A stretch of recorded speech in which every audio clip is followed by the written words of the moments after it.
Hindi tulad ng karamihan sa mga bata na kasing edad niya si Angelica Flores. Habang ang ibang 12 taong gulang ay abala sa panunood ng cartoons o pag-aaral ng pinakabagong sayaw sa TikTok, nakatuon ang mga mata ni Angelica sa ibang bagay, mga eroplano. Hindi lang basta interes, kundi isang tunay na pagkahumaling. Ang kanyang silid ay puno ng mga poster tungkol sa abyasyon. Ang kanyang mga istante ay siksik sa mga flight manual at ang kanyang tablet. Naka-install dito ang isa sa pinaka-advanced na flight simulator na meron. Kaya niyang banggitin ang mga technical na detalye ng isang Boeing 737 ng mas mabilis kaysa sa maraming matatanda. Ngunit kahit gaano pa karami ang kanyang kaalaman, hindi pa siya kailanman nakatuntong sa loob ng totoong cockpit ng eroplano hanggang sa araw na ito. Bandang 9:00 ng umaga sa isang mainit na araw ng tagsibol, sumakay si Angelica at ang kanyang ama, si Antonio Flores, sa Flight 782 sa Denver International Airport. Ang destinasyon nila, Orlando, Florida, ngunit hindi para sa isang bakasyon o kasayahan. Ito ay isang pamamaalam. Naglalakbay sila upang parangalan ang isang mahalaga. Ang ina ni Angelica, si Kapitan Dolores Flores, ay nagsilbi bilang isa sa mga nangungunang drone pilot ng US Air Force. Sa kasamaang palad, pumanaw siya noong nakaraang taon sa isang training mission. Ngayon dala ni na Angelica at ng kanyang ama ang kanyang abo sa isang pelos na lalagyan, maingat na nakatago sa kanilang carry-on bag. Plano nilang ikalat ito sa paboritong dalampasigan ng kanyang ina malapit sa Cocoa, Florida. Habang naglalakad sila sa jet bridge papunta sa eroplano, mahigpit na hinawakan ni Angelica ang kamay ng kanyang ama. Ngunit gumagala ang kanyang mga mata, sinusuri ang bawat bahagi ng eroplano. Hinangaan niya ang landing gear, ang makinis na katawan ng eroplano at pati ang kintab ng mga bintana ng cockpit. Nakilala niya agad ang modelo, isang Boeing 737-800, isang narrow-body jet na ilang beses na niyang napalipad sa simulator. Sa loob ng eroplano, sinalubong sila ng 2 flight attendant na may ngiti. Napansin ng isa sa kanila, si Teresa, kung paano nakatitig si Angelica sa cockpit. "Mahilig ka ba sa eroplano, iha?" tanong ni Teresa nang may lambing. "Mahilig po ako, sobra," mabilis na sagot ni Angelica. "Baka makapag-wave pa sa'yo ang kapitan bago tayo lumipad," sabi ni Teresa. Napangiti si Angelica habang naglakad sila patungo sa kanilang upuan, Section A at Section B, window at middle seat. Binakal niya ang seatbelt, idinikit ang kanyang mukha sa bintana at pinanood ang kaguluhan sa labas, mga fuel truck, baggage cart at mga tauhan ng crew. Ang bawat bahagi ng paliparan ay kamangha-mangha para sa kanya. Biglang narinig ang boses ng kapitan sa intercom. "Magandang umaga po. Ako si Kapitan Morales. Aalis tayo maya-maya at tatagal ang biyahe ng mga 3 oras. Mukhang magiging maaliwalas ang panahon." Nakinig si Angelica ng mabuti. Nagustuhan niya ang tono ng boses nito. Matatag at mapanatag. Nakatulong iyon para maramdaman niyang ligtas sila. Naisip niya kung ano ang itsura ng kapitan, kung anong uri ng piloto siya. Ngunit higit sa lahat, inisip niya ang sarili niyang nasa kanyang lugar, humahawak ng mga switch, nakikipag-usap sa air traffic control at nararamdaman ang dagundong ng mga jet engine sa kanyang mga kamay. Nagsimulang umandar ang eroplano. Tumakbo ito papunta sa runway. Huminto sandali. Tahimik siyang nagbilang sa kanyang isip. 5, 4, 3. At saka biglang umarangkada. Tumulak ang puwersa sa kanya pabalik sa upuan at siya'y ngumiti ng labis. Ang take-off ang kanyang paborito. Umakyat sila pataas sa ulap hanggang marating ang bughaw na kalangitan. Tumunog ang seatbelt sign. Ding! Inilabas ng kanyang ama ang isang maliit na larawan ni Dolores mula sa bag. Ipagmamalaki ka ng nanay mo, Angelica, bulong ni Antonio. Bahagyang tumango si Angelica, nakatingin pa rin sa labas ng bintana. Naka-cruise na ang eroplano sa 30,000 talampakan. Tahimik ang lahat. Naglilibot ang mga flight attendant na may dalang inumin. Ang mga pasahero ay nakapirmi na. May nakikinig ng musika, may natutulog, may nagbabasa. Parang normal lang, gaya ng ibang biyahe. Ngunit makalipas ang 23 minuto, may nangyaring kakaiba. Nagsimula ito ng banayad, isang kislap ng kilos sa harapan. Napansin ito ni Angelica nang bumukas ang cockpit door para maghatid ng kape ang isang flight attendant. Saglit niyang nakita ang co-pilot, si Officer Delgado. Mukha itong kakaiba. Nakayuko siya, parang inaantok at hindi malinaw ang kanyang sinasabi. Ilang sandali pa, bumagsak siya sa unahan. Nabuhusan ng kape si Kapitan Morales. Dinig ang hingal niya, pawis na pawis ang kanyang mukha hanggang sa tumigil siya sa pagkilos. Napaupo ng diretso si Angelica. "Tay," sabi niya nang may kaba. "May mali." Nagulat ang ama niya. "Anong ibig mong sabihin?" Yung mga piloto, may nangyayari, hindi sila gumagalaw. Sa sandaling iyon, bumukas ang pinto ng cockpit at mabilis na pumasok si Teresa. Ilang segundo lang, lumabas siyang namumutla ang muka at nanginginig ang mga mata. Sumiklab ang kanyang boses sa intercom. "Mga pasahero, may nararanasang teknikal na problema ang flight crew. Kung sino man po sa inyo ang may karanasan sa pagpapalipad ng eroplano, pakiusap, lumapit po sa unahan." Nagingay ang buong kabina. May mga natawa ng pilit, akala'y biro. Ngunit ang iba, kita ang takot sa mukha. Humarap si Angelica sa kanyang ama, mabilis ang tibok ng puso. "Kaya ko to," sabi niya. Napatingin si Antonio. "Ano?" "Kaya kong paliparin ang eroplano. Alam ko ang eroplano na ito ng buong buo. Ilang taon na akong gumagamit ng flight simulator. Alam ko ang controls. Kabisa ko ang mga checklist. Kaya ko." Umiling ang kanyang ama. "Angelica, hindi ito laro." "Hindi nga, tay," sagot niya ng buong tapang. "Pero tay, may kailangang magpalipad ng eroplano." Kahit nanginginig ang boses ni Angelica, matatag ang kanyang mga salita. Eksaktong sandaling iyon, muling umalingaw-ngaw ang boses ni Teresa sa kabina. Ngayon mas kagyat kaysa dati. "Kung sino man po ang may karanasan sa pagpapalipad ng eroplano, pakiusap, lumapit po sa harapan. Kailangan namin kayo." Ngayon din, tinanggal ni Angelica ang seatbelt. Nanginginig ang kanyang tuhod nang tumayo siya. Humarap siya sa kanyang ama. "Kailangan kong subukan." Nagalinlangan si Antonio. Kita ang labis na pag-aalala sa kanyang mukha. Ngunit sa huli, dahan-dahan siyang tumango. Yaong uri ng mabigat at masakit na pagtango na tanging isang magulang lang ang makakagawa kapag kinakailangang bitawan ang anak. Habang naglalakad si Angelica papunta sa pasilyo, napako ang tingin ng lahat sa kanya. Ang mga pasaherong kanina'y nagkibit balikat lamang ay ngayon namutla, manghang pinapanood ang isang bata na papalapit sa cockpit para bang tumigil ang oras. Ngunit totoo ito, si Angelica Flores, isang 12 taong gulang, ay nakatakdang pumasok sa kasaysayan ng abyasyon, 30,000 talampakan mula sa lupa.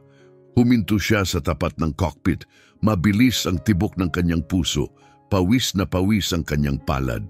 Tiningnan siya ni Teresa, naguguluhan at takot. "Iha, nasaan ang mga magulang mo?" Tumuwid ng tindig si Angelica at huminga ng malalim. "Ako ang makakatulong. Marunong akong magpalipad ng eroplano." Napakurap si Teresa, hindi makapaniwala. 12 ka lang. Naipalipad ko na itong eksaktong modelo, ang Boeing 737-800 sa flight simulator. Alam ko kung nasaan ang lahat ng controls. Paulit-ulit kong nainsayo ang paglapag. Kaya ko. Wala nang oras para makipagtalo. Sa loob ng cockpit, parehong walang malay sina Kapitan Morales at First Officer Delgado. Mahina ang paghinga. Tumitig si Teresa kay Angelica, takot ang mga mata. Pagkatapos, dahan-dahan siyang tumango. "Sige, pumasok ka." Pumasok si Angelica sa cockpit. Ilang ulit na niyang inisip ang sandaling ito, ang maupo sa totoong flight deck, napapaligiran ng mga kumikislap na kontrol at mga monitor.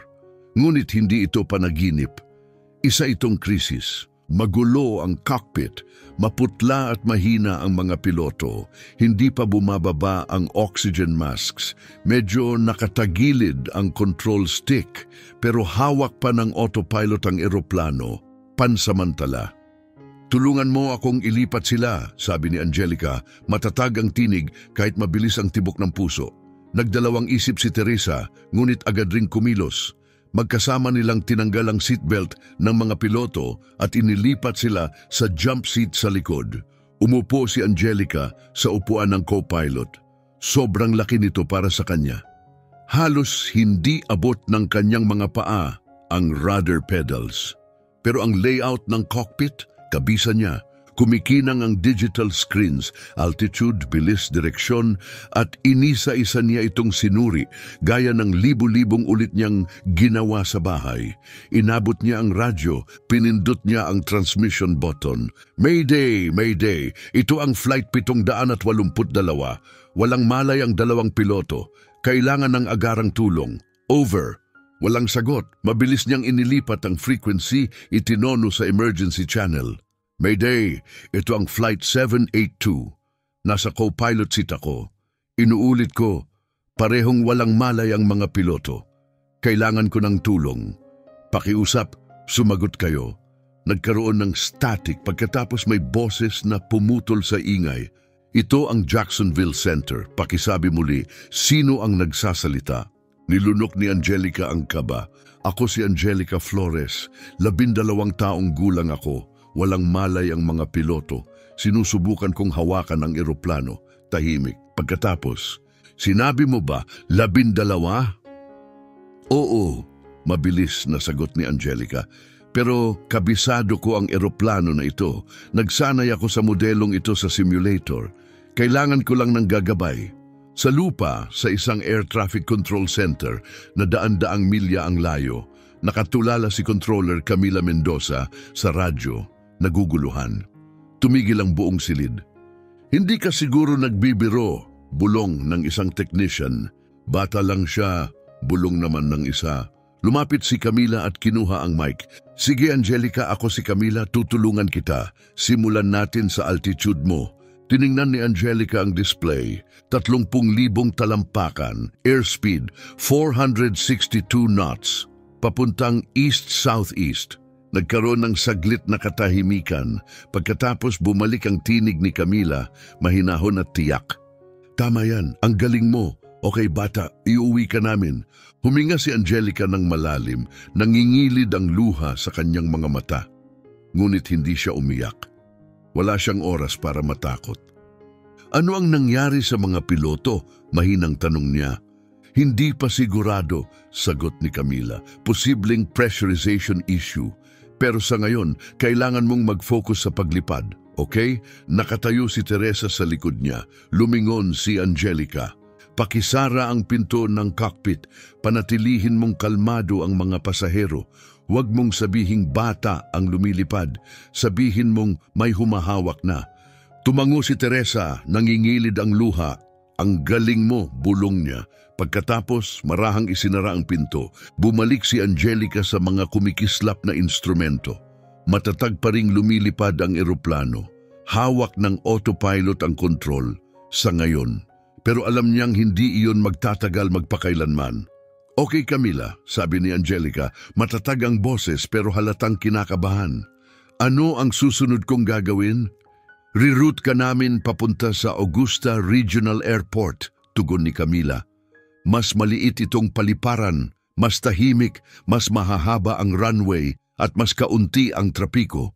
Mas ligtas kang makakalapag doon. Naintindihan, sagot ni Angelica habang mabilis na sinusuri ang mga kontrol. Magaling ang ginagawa mo, Angelica. Talagang magaling, dagdag ni Camila. May init ang boses. Salamat, bulong ni Angelica. Halos hindi niya marinig ang sarili. Biglang may kakaiba siyang napansin sa fuel display. Isang hindi pangkaraniwang pagbabasa.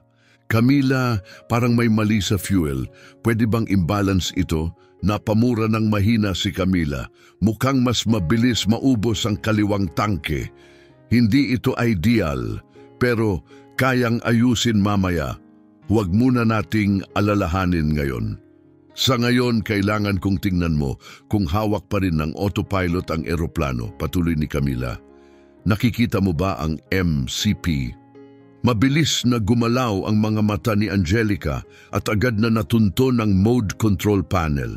Nakita ko, heading select ay aktibo, altitude hold ay nakaset. Perpekto, ngayon ilagay mo ang bagong heading, 112. Doon ka iikot papuntang Augusta. Inikot ni Angelica ang dial at inayos ang heading. Marahang kumiling ang eroplano pakaliwa. Sa labas ng cockpit, pakiramdam niya'y buong mundo ang gumalaw kasabay niya. Dahan-dahan siyang huminga ng malalim, hindi na nanginginig ang kanyang mga kamay. Samantala, sa kabina, nanatiling nakayuko si Antonio Flores, mahigpit ang kapit sa armrest. Umaling-aw-ngaw ang mahina, ngunit sabayang bulungan ng mga pasahero. May isang binatang tumayo, nag-aalala. Anong nangyayari? Tanong niya sa pinakamalapit na flight attendant. Sino ang nagpapatakbo ng eroplano? Ngumiti si Teresa ng kalmadong ngiti. May problema sa cockpit pero kontrolado ito. Naghahanda na tayo para sa ligtas na paglapag. Wala na siyang idinagdag pa. Ang katotohanan na isang 12 taong bata ang lumilipad ngayon ay tiyak na magdudulot ng takot. Sa cockpit, ipinagpatuloy ni Camila ang paggabay. Simulan na nating pababain ang altitude. Ibaba mo sa 24,000 talampakan. Dahan-dahang bumaba. Tumango si Angelica at marahang binawasan ng throttle. Humina ang ugong ng mga makina. Bahagyang yumuko ang ilong ng eroplano. Sa labas, kumalat ang liwanag ng araw sa ibabaw ng mga ulap. Ang langit ay walang katapusan sa lahat ng direksyon. Nakatitig si Angelica na mamangha na hindi lang siya lumilipad, kundi siya mismo ang may kontrol sa 737. Buhay pa rin siya, lumilipad pa rin. Bigla namang kumurap ang mga ilaw. Camila, may nagbago. Ang mga ilaw parang humina. Copy, sagot ni Camila. Maaaring bumaba ang boltahe. Hanapin mo ang button na may label na APUGEN, backup power. Nakikita mo ba? Mabilis na sinuri ni Angelica ang panel, nakita ang switch at pinindot ito. Naging matatag muli ang mga ilaw. Huminga ng maluwag si Camila. Natural ang instinct mo, bata. Para kang pro. Hindi sumagot si Angelica. Nakatuon ang buong isip niya. Bawat ugat at kalamnan ay alerto, halos nag-aapoy. Pagkaraan ng ilang segundo, may mahinang tunog na umabot sa kanyang pandinig mula sa likod ng saradong pinto ng cockpit. Palakpakan. May pumalakpak, mahina pa simple, pero malinaw. May nagsabi na sa mga pasahero, hindi lumingon si Angelica, nakatuon pa rin siya sa unahan. Mababa ang boses na halos pabulong. Ilapag natin ang ibon na ito. Hindi pa siya kailanman naging ganito kagising. Habang umiikot ang eroplano pakaliwa sa ilalim ng kanyang utos, biglang sumagi sa isip niya ang bigat ng lahat. Hindi ito simulator, hindi ito ensayo, ito ay isang totoong Boeing 737. May 187 pasahero sa likod niya, nandoon ang kanyang ama. At wala siyang restart button kapag nagkamali. Angelica, confirm heading 112. Muling boses ni Camila sa headset. Heading 112 confirmed, kalmado niyang sagot. Altitude, bumaba na sa 28,000 talampakan. Vertical speed, -500 feet per minute. May bahagyang katahimikan. Perpekto, tugon ni Camila. Eksakto ang gusto ko. Magaling ang ginagawa mo. Si Camila Mendoza ay nanatiling composed. Sa 20 taon ng kanyang serbisyo sa pagbabantay ng mga eroplano, napagdaanan na niya ang lahat ng uri ng emerhensya. Pero wala ang nakapaghanda sa kanya para rito, isang 12 taong bata na nag-iisa sa pagpapatakbo ng isang jetliner. At gayon paman, hindi natataranta si Angelica, nakapokus. Eksakto, matatag. Sa cockpit, sinuri ulit ni Angelica ang instrument panel. May kumikislap na indicator, ang annunciator light, para sa APU generator na kanyang pinagana kanina. Tiningnan niya ang descent rate, matatag pa rin, hawak pa rin ng autopilot ang eroplano. Sa ngayon, Camila, paano kung biglang mag-disconnect ang autopilot? Tanong ni Angelica. Harapin natin yon kung mangyayari, sagot ni Camila, nagpapalakas ng loob. Nagawa mo na ang higit pa sa kaya ng karamihan ng matatanda. Gusto kong maging handa, sagot ni Angelica, kung sakali. Ngumiti si Camila mula sa control tower. Okay, kung mawala ang autopilot, ikaw ang magmamaneho gamit ang yoke at rudder pedals. Pero huwag kang mag-alala, matatag ang kamay mo at nandito ako para gabayan ka. Copy that, tugon ni Angelica. Hinawakan niya ang yoke para maramdaman ito. Mas mabigat ito kaysa sa simulator. Totoo at mapanganib. Walang second chance. Sa kabina ramdam ang pag-aalala ng mga tao. Nagpapalit-palit sila ng posisyon, nagbubulungan. Alam nilang may mali. Pero wala ni isa ang nakakaalam ng katotohanan na isang batang babae lamang ang nag-iingat sa kanila para manatiling nasa himpapawid. Kumalat ang mga bulungan sa kabina parang apoy sa damuhan. May nagsabi na parehong inatake sa puso ang mga piloto. Isa naman ang nagbulong tungkol sa posibleng hijacker. Pero nang may isang binatilyo na nagsabing nakita niyang isang bata ang pumasok sa cockpit at isinara ang pinto. Nagsimulang magbago ang atmosphere, pumasok ang takot, biglang tumayo ang isang lalaki. Karapatan naming malaman kung sino ang lumilipad ng eroplano. Mabilis na lumapit si Teresa, ang lead flight attendant. Kalmado ang boses pero matatag. Sir, pakiusap, maupo na kayo. Nasa kontrol ang lahat, hindi siya kumbinsido. Gusto mo bang sabihin na isang bata ang lumilipad nito? Nilingon siya ng mga pasahero, may napagasp, may sumigaw ng mga tanong. Tumayo si Antonio, ama ni Angelica, sinusubukang pakalmahin ang lahat. Mga kasama, pakiusap, manatiling kalmado. Tumaas ang boses ni Teresa. Sir, umupo na kayo ngayon din. Ngunit tumanggi ang lalaki. Hindi ito kontrolado. Bata lang siya. Sa cockpit, naririnig ni Angelica ang malabong sigawan sa likod ng pinto. Pero hindi niya ito pinansin. Ignore the noise, mahinahong sabi ni Camila sa headset. Mag-focus ka sa akin, Angelica. Magaling ang ginagawa mo. Simulan na natin ang approach checklist. Tumango si Angelica kahit alam niyang hindi siya nakikita. Okay, sabi niya, huminga ng malalim. Flaps naka-up pa rin, speed brakes, armed. Auto brakes ay off. Hayaan mong naka-off ang auto brakes sa ngayon, tugon ni Camila. Ngayon tingnan mo ang indicated airspeed. Sinuri ni Angelica ang screen, 287 knots. Magaling. Simulan mong bawasan hanggang 250. Ayusin ang dial sa MCP at dahan-dahang bawasan ang throttle. Sinunod ni Angelica ang utos. Kalmado ang kanyang mga kamay, matulis ang kanyang mga mata. Humina ang ugong ng mga makina nang hilahin niya ang throttle. Bumaba ang mga numero sa display. Maayos ang pagbaba ng bilis. Sa control tower, yumuko si Camila palapit sa kanyang console, mas mahigpit ang kapit sa headset. Sabihin ko lang bata, matatag ang loob mo. Hindi naman, mahina ang sagot ni Angelica, natatakot ako. Lahat tayo natatakot sa himpapawid, sagot ni Camila. Kahit ang pinakasanay na piloto, pero ang pinakamahusay hindi natitigilan at hindi ka natitigilan. Biglang may unggol sa likuran. Napalingon si Angelica. Kapten, tawag niya, may bahagyang pag-asa. Kumilos si Kapitan Morales. Bumukas ang kanyang mga mata, tapos muling pumikit.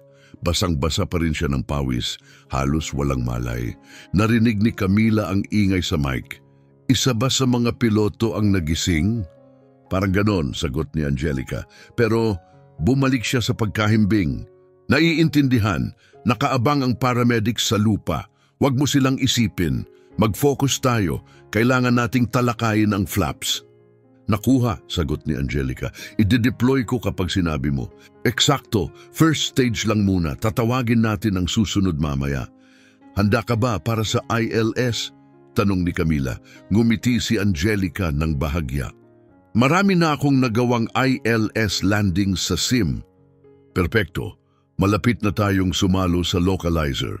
Tutulungan ka nitong dumiretso sa runway. Sa labas ng cockpit nagbago ang langit. Nagsimulang magtipon ng makakapal na ulap. Sa ibaba, halos di makita ang baybayin ng Georgia. Malabong linya sa abot tanaw. Biglang may bugso ng hangin na yumanig sa eroplano. Mabilis na hinigpitan ni Angelica ang hawak sa yoke. Hangin lang yon, pagpapakalma ni Camila. Nakahawak pa rin ang autopilot. At totoo nga, sa ngayon, sa control room, tiningnan ni Camila ang radar. Eksaktong bumababa ang flight 782 ayon sa plano. Maayos, matatag, nasa tamang kurso. Kung hindi lang niya naririnig ang batang tinig ni Angelica, aakalain niyang isang veteranong piloto ang nasa likod ng controls. Muli siyang nagsalita, Angelica, nasa 20 minuto ka na lang mula Augusta Regional.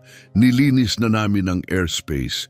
Ikaw lang ang eroplano sa himpapawid sa milya-milyang paligid. Napahinto ng bahagya si Angelica. Okay, napatingin siya sa yoke at sa litrato na idinikit niya roon noong una siyang umupo. Ang kanyang ina, si Kapitan Dolores Flores, nakangiting proud sa kanyang flight suit. Iyon ang inilagay ni Angelica bilang tahimik na pangako, alaala ng babaeng nagpasindi sa kanyang pagmamahal sa paglipad. Camila, mahina niyang sabi, ang nanay ko ay piloto militar. Lagi niyang sinasabi sa akin na huwag susuko. Kahit ano paman, uminit ang boses ni Camila. Ipinagmamalaki ka niya ngayon, Angelica. Gumagawa ka ng bagay na pambihira, isang bagay na wala pang nakagawa. Biglang kumislap ang simbolo sa navigation display. Active na ang localizer, sabi ni Angelica. Palapit na tayo. Tama, tugon ni Camila. Simulan mong ibaba sa 5,000 talampakan. Kapag nakuha na natin ang glide slope, diretso ka na sa runway. Inayos ni Angelica ang altitude at vertical speed. Sumunod ang eroplano ng perpekto, magaan, masunurin, para bang nagtitiwala sa kanya. Sa kabina lumapit si Teresa sa upuan ni Antonio. Hindi ako makapaniwala, bulong niya. Nanlalaki ang mga mata. Napakagaling niya. Tumango si Antonio, bagamat nanginginig pa rin ang kanyang mga kamay. Hindi ko alam kung paano niya nagagawa ito. Mahina niyang sagot. Hindi ko talaga alam. Sinasalba niya tayong lahat, bulong ni Teresa. Sa cockpit, huminga ng malalim si Angelica. Pinatatatag ang sarili. Okay, Camila, ano ang susunod? Dumating ang boses ni Camila sa headset. Matatag, kalmado, puno ng kumpiyansa at pagmamalaki. Susunod, Little Captain, iuuwi na natin ang ibong ito. Patuloy ang pagbaba ng Flight 782, pinuputol ang mga manipis na ulap. Sa loob ng cockpit, makapal at elektrikal ang tensyon. Bawat tunog, ang mahinang ugong ng mga makina, ang mga beep ng control panel, maging ang tinig ni Camila ay tila mas malakas kaysa dati. Inayos muli ni Angelica ang altitude, itinakda sa 5,000 talampakan, gaya ng iniutos ni Camila. Sa labas ng cockpit window, unti-unting lumitaw ang luntiang lupa mula sa ilalim ng mga ulap. Nandoon, nakatago sa likod ng mga puno at ulap, ang Augusta Regional Airport. Ang kanyang destinasyon, ang kanyang runway, ang huling pagsubok. Magaling ka, Angelica, wika ni Camila. Live na ang glide slope. Halos naka-align ka na sa runway 17. Kalmado ang boses ni Angelica, naka-focus. Copy that, holding altitude at 5,000, intercepting the localizer. Pero may kakaiba siyang naramdaman. Automatiko niyang inabot ang cabin pressure switch at natigilan. Masyadong mababa ang reading. Camila, ani Angelica, halatang kinakabahan. May problema tayo sa cabin pressure. Siguro ito ang dahilan kung bakit bumigay ang mga piloto. Hindi nagatubili si Camila. Tama ka. Kamusta ang pakiramdam mo? Ayos lang ako. Naagapan ko agad ang mga palatandaan at inayos ang controls. Pero paano ang mga pasahero? Naalerto na ang mga medics, sasalubungin ka nila sa lupa. Sa ngayon mag-focus ka, malapit na tayo. Ino ni Angelica ang intercom at nagsalita sa kabina. May problema tayo sa cabin pressure. Manatili po sa inyong upuan at gamitin ang oxygen masks kung kinakailangan. Maglaland tayo sa loob ng 15 minuto.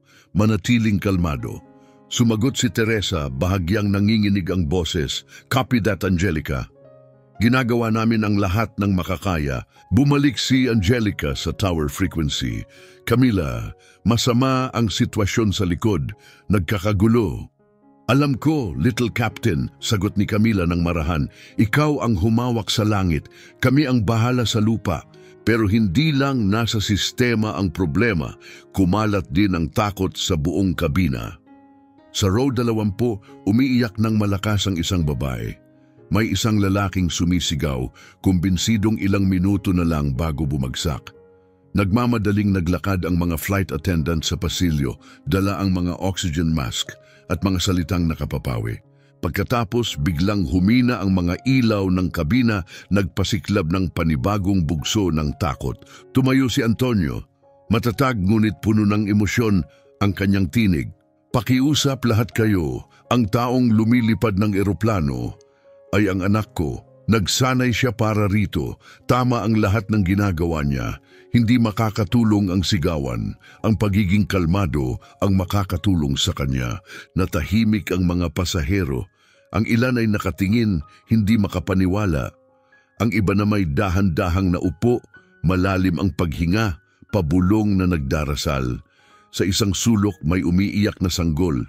Mabigat ang takot sa ere, halos nakakasakal. Ngunit sa cockpit binaliwala ni Angelica ang lahat. Okay, malumanay na wika ni Camila. Final approach checklist. Handa ka na ba? Tumango si Angelica sa sarili. Handa! Flaps to 1. Hinila niya ang lever ng maayos. Nag-adjust ang eroplano, kumalat ang flaps. Bahagyang nagbago ang kilos ng eroplano, naghahanda para sa landing. Flaps 1 confirmed, speed steady at 210 knots. Magaling, huwag mo munang ibaba ang landing gear pero hanapin ang switch. Nahanap ko na, armed ang landing gear lever, hindi pa deployed. Perpekto, tatawagin ko kapag oras na, manatiling alerto, biglang isang matinis na beep. Napatingin agad si Angelica sa kumikislap na panel. Camila, bumababa na naman ang boltahe. Lumipat ka sa ikalawang bus. Gamitin ang APU backup kung kailangan. Mabilis na kumilos si Angelica, inikot ang mga switch, muling naging matatag ang mga sistema. Backup power online. Mas magaling ka pa kaysa sa kalahati ng mga regional pilots na nakasama ko. Biro ni Camila na may ngiti sa tinig. Bahagyang ngumiti si Angelica. Salamat! Pero sa loob kumakabog ang kanyang puso dahil sa eksaktong sandaling iyon, nag-disengage ang autopilot. Isang malakas na warning tone ang bumasag sa cockpit. Gumalaw ang yoke, wala na sa kontrol ng sistema. Autopilot just dropped, sigaw ni Angelica. Okay, ayos lang. Mabilis na sagot ni Camila, matatag ang boses. Kaya mo to. Nakahawak na si Angelica sa controls. Mabigat ang yoke. Totoo, ang kanyang mga paay nakapwesto sa rudder pedals. Ito na yon. Ang sandaling pinaghandaan at kinatatakutan. Wala ng simulator, wala ng restart, tanging galing instinct at puso. Sa likod niya, 187 pasahero. Sa harapan niya, isang runway. At siya lang ang makakapagdala sa kanila ng ligtas. Take control now. Narinig ni Angelica ang mga salita ni Camila at hindi siya nag-alinlangan. Mahigpit niyang hinawakan ng yoke. Magaan ang pagkapatong ng kanyang mga paa sa rudder pedals, gaya ng ginagawa niya sa simulator. Ngunit sa pagkakataong ito, totoo na. Bahagyang umuga ang eroplano nang siya ang humawak, ngunit nanatiling matatag ang lipad. Got it, sabi niya, mahigpit ngunit puno ng determinasyon ng boses. Lumilipad ka na, Angelica, malumanay na wika ni Camila. Nasa iyo na ang lahat. Huminga ng malalim si Angelica. Itong mismong sandali, ang pinaghandaan niya sa loob ng maraming oras sa bahay. Hindi lang niya naisip na mangyayari talaga ito. At sa pagitan ng mga ulap, nakita niya ang mga ito, ang mga ilaw ng runway, mahinang kumikislap sa di kalayuan, ang mga ilaw ng Augusta Regional Airport. Sa control tower, tumigil ang tibok ng puso ni Camila sandali. Pinindot niya ang mic. May visual na siya sa runway. Ihanda ang mga emergency crew. Siya mismo ang magpapalapag. Sa lupa, nagmamadaling pumwesto ang mga fire truck, ambulansya at mga medic. Nilinis ang runway. Sumindi ang mga spotlight na nagpapaliwanag sa kalsada ng himpapawid sa gitna ng dilim. Sa cockpit, nagsalita ulit si Angelica sa radyo. Landing checklist, gear down. Hinila niya ang landing gear lever. Isang malakas na clunk ang umalinggaw-ngaw habang bumaba at naglock ang mga gulong. 3 berdeng ilaw ang kumislap. Flaps to full. Dahan-dahan niyang inilabas ang flaps. Bahagyang lumaylay ang eroplano habang tumaas ang air resistance at bumagal ang takbo. Dahan-dahang yumuko ang ilong ng eroplano. Speed brake armed. Target landing speed, 145 knots. Perpekto, sabi ni Camila. Nasa buong kontrol ka na ngayon. Manatili sa gitna. Sundan ang glide path. Dahan-dahan lang. Ihahan-fly ko ito hanggang dulo, sagot ni Angelica. Napapikit sandali si Camila, pinipigil ang luha. Nailipad mo na ang mas malayo kaysa sa kayang liparin ng karamihan ng piloto. Sa 3,000 talampakan, sinalubong sila ng matatalim na hangin. Umiikot pa rin ang bakas ng bagyo. Marahang kinurek ni Angelica ang anggulo ng eroplano. Left crosswind, sabi niya ng kusa. Nag-a-adjust ng rudder. Magaling, kumpirma ni Camila. Mas malinaw na ngayon ang runway sa bawat segundo. Nakikita na ni Angelica ang mga kalsada, puno at kumikislap na ilaw ng mga emergency crew sa tarmac. 2,000 talampakan, tawag ni Camila. Dahan-dahan lang, malapit ka na. Sa kabina, mahigpit ang kapit ng mga pasahero sa kanilang mga upuan.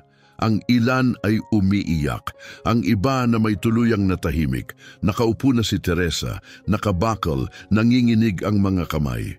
Mahinang bulong ni Antonio, "Sige na, Em."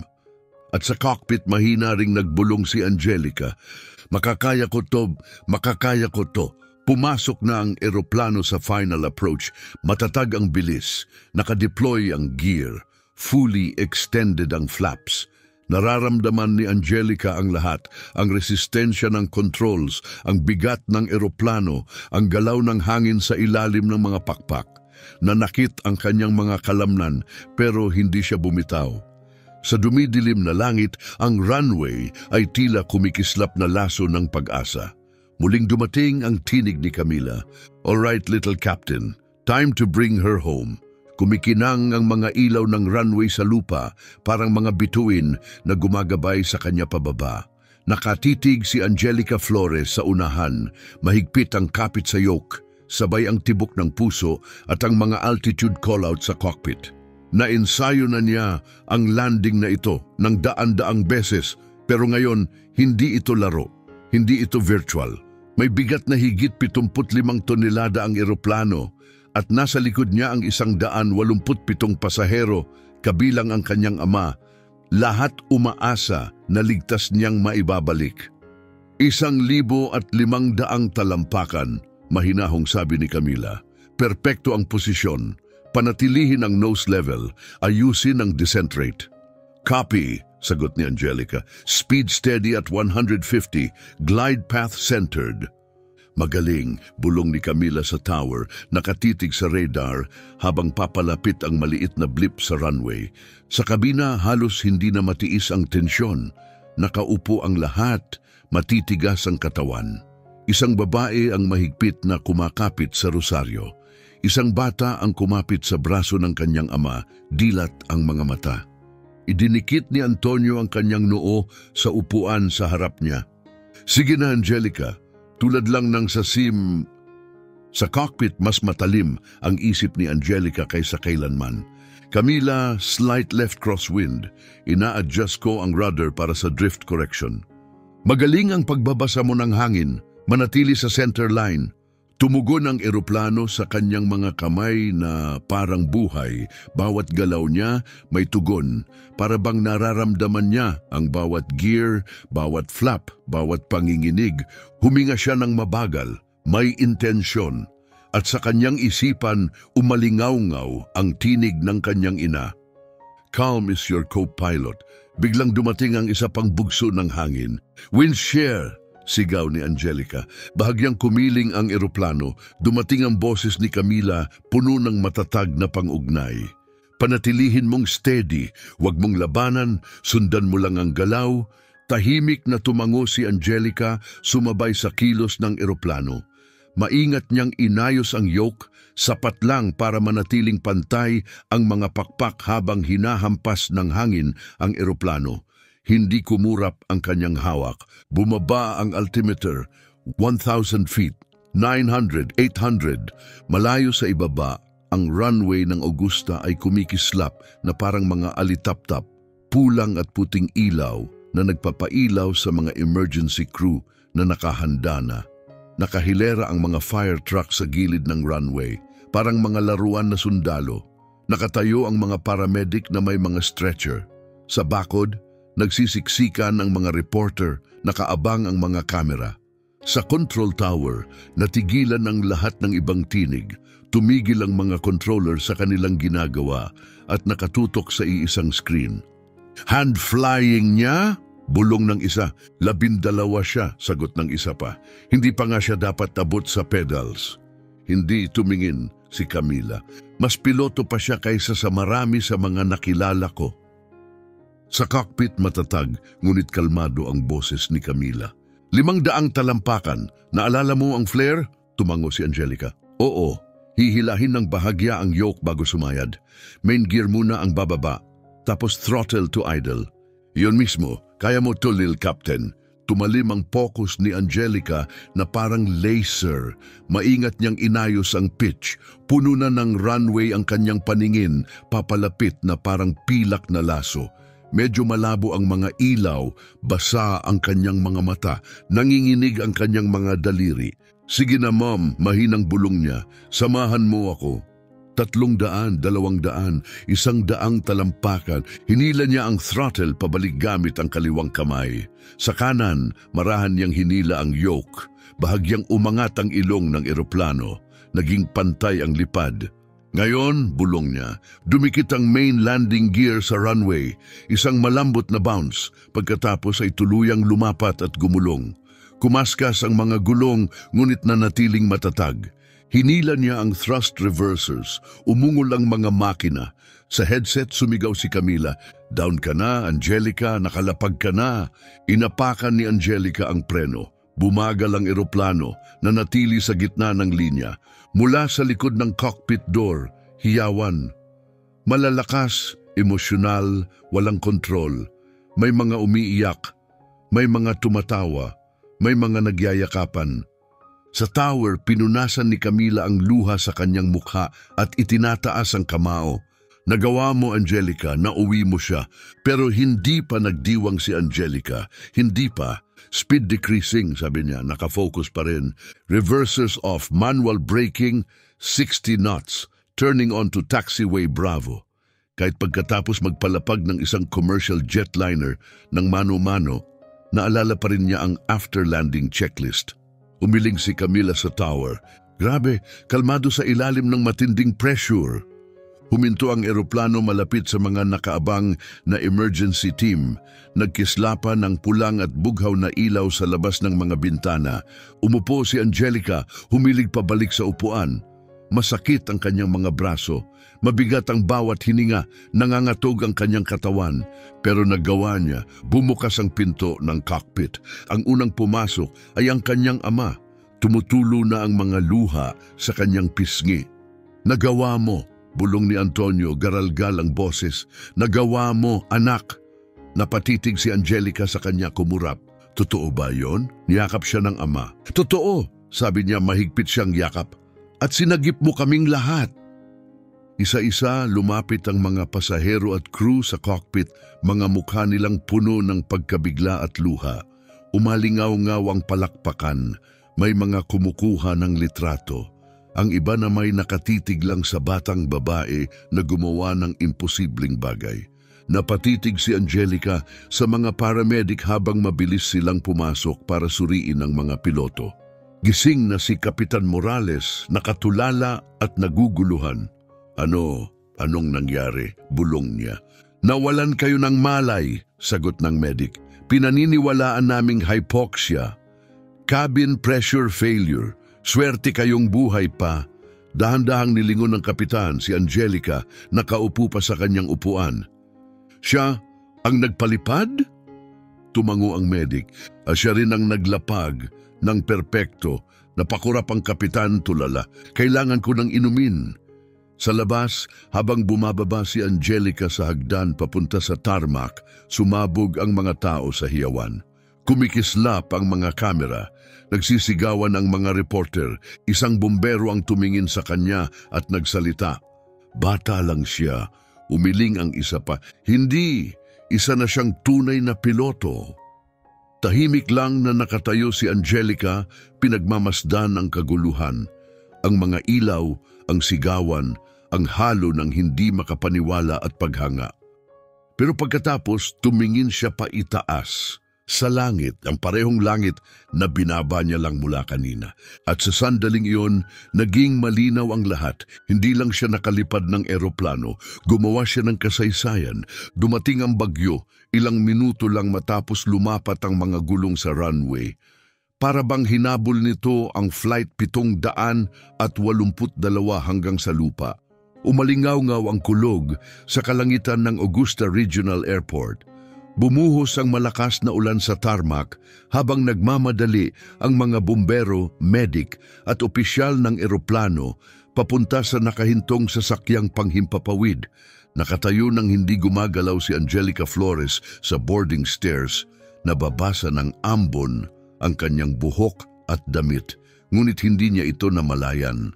Nasa ulap pa rin ang kanyang isipan, nakahawak sa yoke. Kasabay ng bawat hininga ang pagbaba, paulit-ulit na bumabalik sa alaala ang bawat tick ng altimeter. Angelica, binasag ng tinig ng kanyang ama ang kanyang pagkatulala.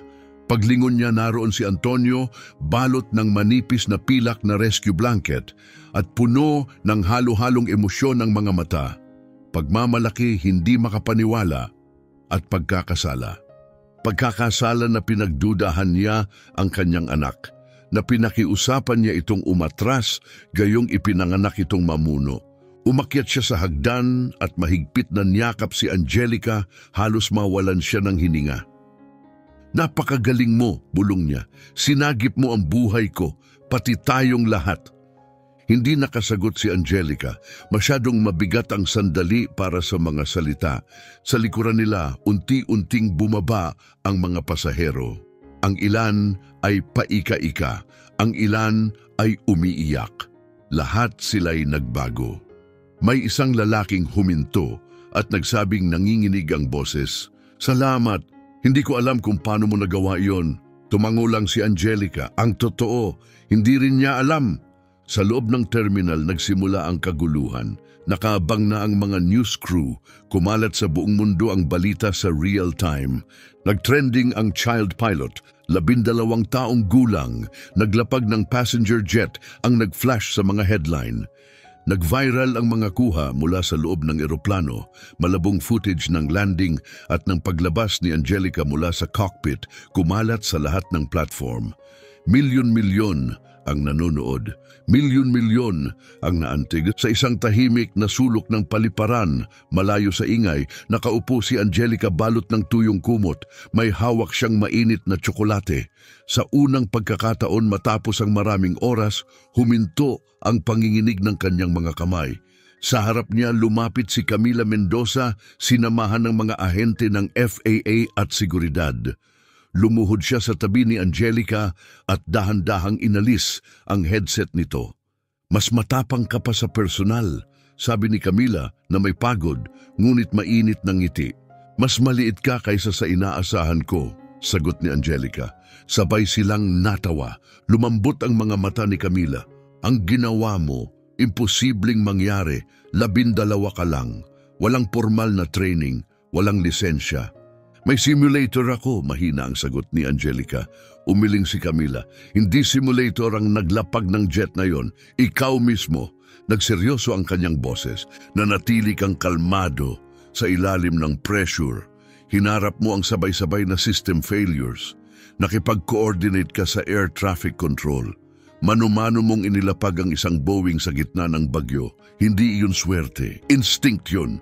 Tumingin si Angelica pababa. Sabi lagi ni Mama, 70% sa paglipad ay nasa isip. Ang natitira, puso. Tumango si Camila. Tama siya. Samantala, nagsisiyasat na ang mga investigador ng FAA sa eroplano. Natuntun agad ang sanhi ng pressurization failure, isang sira sa bleed air valve, ang parehong depekto na nagpatumba sa dalawang piloto. Si Kapitan Morales, na stable na ngayon, ay humiling na makausap si Angelica ng pribado. Pumasok siya sa isang maliit na opisina kung saan nakaupo ang kapitan, maputla at nakasandal sa upuan. Garalgal ang kanyang tinig. Pinalipad mo ang eroplano ko, aniya, at ligtas mo itong nailapag. Sinubukan ko lang ang makakaya ko, tapat na sagot ni Angelica. Matagal siyang tinitigan ng kapitan. Pagkatapos, inilabas nito mula sa kanyang jacket ang isang maliit na bagay, isang makinang na pares ng pilot wings. 2 beses ko lang itong naibigay. Una, sa anak ko noong kasal niya.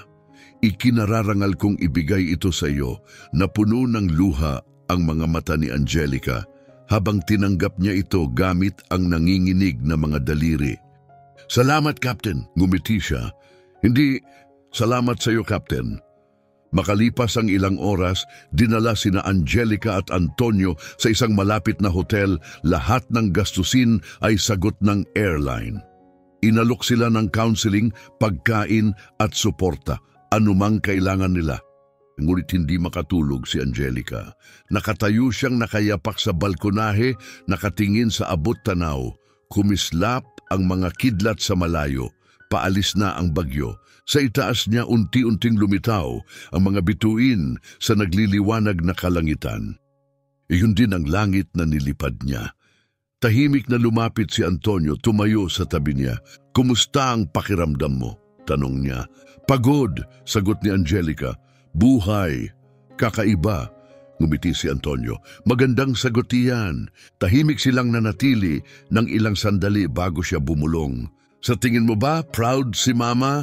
Hindi nag-atubili si Antonio. Sasaluduhan ka niya.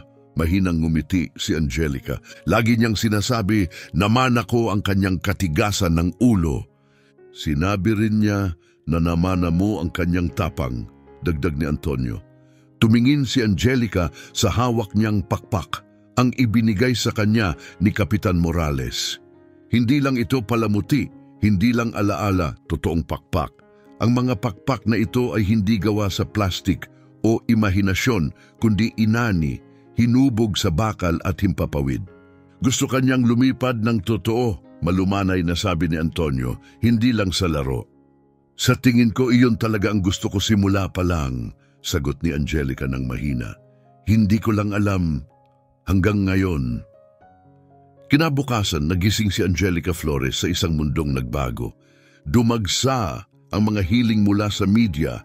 May personal na mensahe mula mismo sa presidente ng Estados Unidos. Naghihintay din ang imbitasyon mula sa NASA's Flight Research Center. Ipinahayag ng FAA na magsasagawa sila ng masusing investigasyon, ngunit sa likod ng mga pahayag, tinatawag na nila siyang isang bayani. Hindi na lamang siya ang batang naglapag ng eroplano. Naging simbolo na siya, himala, buhay na alamat. Kinahapunan, habang naghihintay ng payapang flight pauwi sa Denver, sa pagkakataong ito may mga gising na piloto sa cockpit.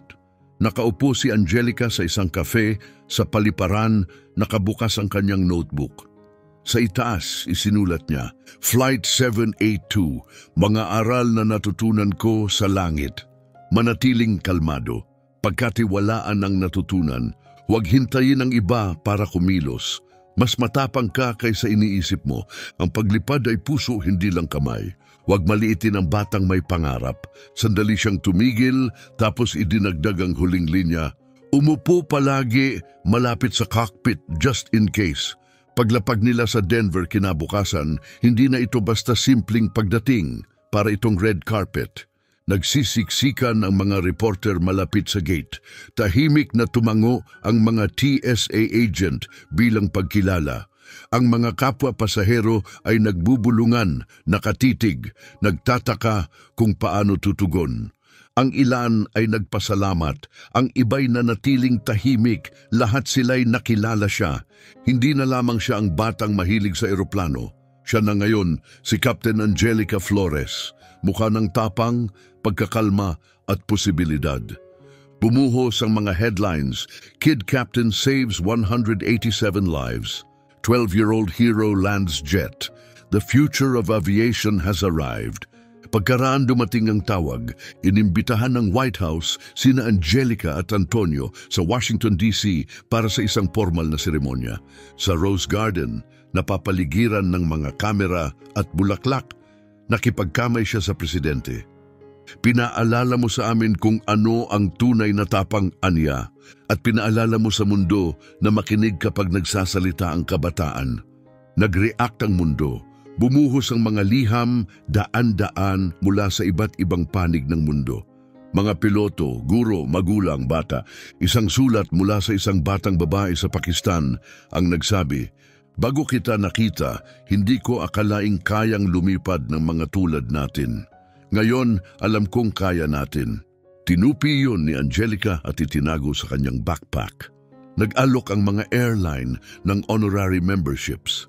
Nagpadala ang mga aviation school ng scholarship offers, kahit sa murang edad niya.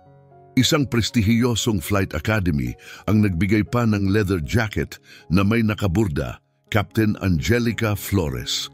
Lumipad pa papuntang Denver si Camila Mendoza upang lumabas kasama niya sa pambansang telebisyon. Sa entablado, ibinahagi ni Camila ang unang sandali nang marinig niya ang tinig ni Angelica. "Hindi ko narinig ang takot," sabi niya. "Narinig ko ang isang piloto." Nagyakapan silang dalawa pagkatapos. Nang tanungin si Angelica kung paano siya nanatiling kalmado, tapat niyang sagot, "Inisip kong parang simulator lang. At kung bumagsak ako, hindi ako makakapag-restart." Tahimik ang crowd, pagkatapos ay sumabog sa palakpakan, ngunit may kapalit ang kasikatan. Sinundan siya ng media kahit saan, paaralan, grocery, kahit sa bakuran. May ilang kaklase ang nainggit, ang iba na may kumapit sa kanya. Lahat gustong mapalapit sa batang naglapag ng eroplano. At si Angelica, namimiss niya ang pagiging invisible, namimiss niya ang pagiging simpleng batang umiibig sa langit. Sa gabi, nakahiga siya, iniikot-ikot ang mga tanong sa isip. Swerte lang ba yon? Kaya ko ba ulit? Ako ba talaga ang bayani na iniisip nila? Napansin ni Antonio ang bigat na dinadala niya. Isang gabi, pagkatapos ng mahabang araw ng kamera at tanong, umupo siya sa tabi ng anak sa sahig ng kwarto. "Alam mo," sabi niya, "pati mga totoong piloto nagdududa rin sa sarili." Tumingin si Angelica, pagod ang mga mata. "Pagkatapos ng unang night flight ng mama mo, umuwi siyang nanginginig," patuloy si Antonio. Umupo siya sa sofa at sinabing baka hindi siya bagay dito. "Anong ginawa niya?" tanong ni Angelica. Pagkagising kinabukasan, sagot ni Antonio, lumipad siya ulit. Dahan-dahang tumango si Angelica. "Kung ganon, dapat ituloy ko rin ang paglipad?" "Ikaw ang magpapasya," sagot ng ama, "pero sa nakikita ko, naghihintay pa rin ang langit." Gabing iyon, bumalik si Angelica sa simulator, hindi para mabuhay, kundi para muling lumipad, para sa saya. Mabilis gumalaw ang kanyang mga kamay sa controls, ang ugong ng makina, ang pakiramdam ng pagangat. Muscle memory na ito ngayon, mas matalim, mas malinaw. Nagsimula siyang magbasa ng totoong eroplano manuals, manood ng black box analysis, aralin ang bawat checklist, bawat sistema, bawat emergency protocol. Hindi na naglalaro si Angelica Flores. Hindi na siya nagpapanggap, naghahanda na siya. Dahil alam niya sa kaibuturan ng kanyang pagkatao na balang araw, hindi lang siya maglalapag ng eroplano sa emerhensya. Palili pa rin niya ang mga ito ng totoo. Mabilis ang paglipas ng mga taon. Nakilala siya ng isang flight instructor, si Tom Harper, retiradong commercial pilot na may 18,000 flight hours, matalim ang mata at matalas ang dila. Sa kanilang unang araw sa airfield, tinitigan siya nito at nagsabi, "Lumapag ka ng Boeing bago matapos ang algebra." Ibang klase. Ngumiti si Angelica. "Well, pumasa naman ako sa algebra. Eventually, ang unang lesson nila ay sa isang Cessna 172. Maliit, matibay, at perpekto para sa baguhan. Habang umaandar sa runway, naramdaman ulit ni Angelica ang kilalang kuryente sa dibdib. Ang saya ng pag-angat, ang buzz ng pagiging airborne. Mula noon nagsanay siya na parang isang taong may bokasyon. Hindi na siya naghahabol ng headlines, naghahabol na siya ng mastery. At sa pagtatapos ng tag-init, natapos niya ang kanyang unang solo flight. Paglapag niya at matapos i-shutdown ang makina, lumingon siya kay Tom. Tumango lang ito. "Welcome to the sky, Captain Flores." Lumipas ang 3 taon. Si Angelica Flores, minsang nanginginig na bata sa cockpit ng 737, ay isa ng kumpiyansadong 15 anyos. Wala na ang media frenzy. Ang natira ay respeto. Suot niya ang flight suit na kaburda ang apelyido, Flores. Ang cockpit ay hindi na krisis. Bahay na niya ito. Sa kanyang ika-15 kaarawan, pinayagan siyang magpalipad ng twin-engine trainer, milestone na para lang sa pinakamahuhusay. "Ready?" tanong ni Tom. Kumikislap ang mga mata ni Angelica. "Always." Lumipad sila sa ibabaw ng Rocky Mountains, humuhuni ang twin engines na parang orkestra. Gumawa siya ng stall recoveries, barrel rolls at isang perpektong crosswind landing. Instinct na ang kanyang kilos. Gabing iyon, nakatingin siya sa litrato ng Flight 782 na naka-frame sa dingding. May brass plate na nakasulat, "In the absence of fear, there is clarity. In the heart of a child, there is flight." Sa tabi nito, isang shadow box na naglalaman ng kanyang mga pinakamamahal na alaala. FAA Pilot Wings. ATC badge ni Camila Mendoza. Golden Wings ni Captain Morales ipinako sa kanya noong araw ng landing. Pinuksan niya ang flight journal at nagdagdag ng isa pang entry. Altitude, 11,500 feet. Conditions, clear. Notes, sky still feels like home. Dumating ang imbitasyon. Si Angelica ay inimbitahang magsalita sa International Youth Aviation Summit sa Seattle. Sa harap ng dagat ng mga batang mukha, nagsimula siya. 3 taon na ang nakaraan na ilapag ko ang isang jet na hindi ko dapat nililipad. Tumawa ang ilan. 12 lang ako noon. Natatakot ako. At iniisip kong may ibang dapat gumagawa nito. Mas matanda, mas sanay. Hindi ako, huminto siya. Pero wala nang iba, ako lang. At itinuro sa akin ng sandaling yon ang isang bagay na hindi ko malilimutan. Ang tapang ay hindi humihingi ng pahintulot. Dumarating ito kapag kinakailangan. Nagkaroon ng katahimikan. Pagkatapos, umalingaw-ngaw ang palakpakan. Ilang buwan matapos yon, dinala siya ng kanyang ama sa Smithsonian's National Air and Space Museum. Naglakad sila sa kasaysayan, mga warbird, lunar module, space capsule, hanggang marating nila ang bagong exhibit, Flight 782, The Miracle Descent. Sa loob ng salamin, nakaupo ang isang pamilyar na bagay, ang cockpit seat mula sa hindi malilimutang flight. Katabi nito, litrato ng isang 12 anyos na batang babae, suot ang napakalaking headset at mga matang puno ng determinasyon. May nakaukit na plake. Nang mawalan ng malay ang parehong piloto, isang batang babae ang humarap at nagligtas ng 187 buhay. Dito naupo ang tapang. Napatigil si Angelica. Hinawakan siya ng ama sa balikat. Hiningi nila ang permiso ko. Gusto kong maging sorpresa. Nabasa ang kanyang mga mata. Hindi ko nararamdaman na para akong bagay sa museo. Hindi ka exhibit, sagot ng ama. Patunay ka. Patunay ng ano? na kapag pinalaki ang isang bata para maniwala sa sarili, ang langit ay hindi hangganan kundi simula pa lamang. Pagkalipas ng maraming taon, naging isa si Angelica Flores sa pinakabatang lisensyadong commercial pilot sa Estados Unidos. Nag-aral siya ng aerospace engineering. Tumulong siyang magdisenyo ng mas matalinong cockpit systems, mga sistemang makakaiwas sa nangyari sa kanya. At sa bawat eroplano na kanyang pinapalipad, dala niya ang maliit na silver tag mula sa Flight 782. At tuwing tinatanong kung anong sandali ang nagtakda ng kanyang karera, hindi niya binanggit ang museo, ang mga parangal o ang mga headline. Sinabi niya, hindi noong inilapag ko ang eroplano, kundi noong na-realize kong pwede sana akong sumuko, pero hindi ko ginawa.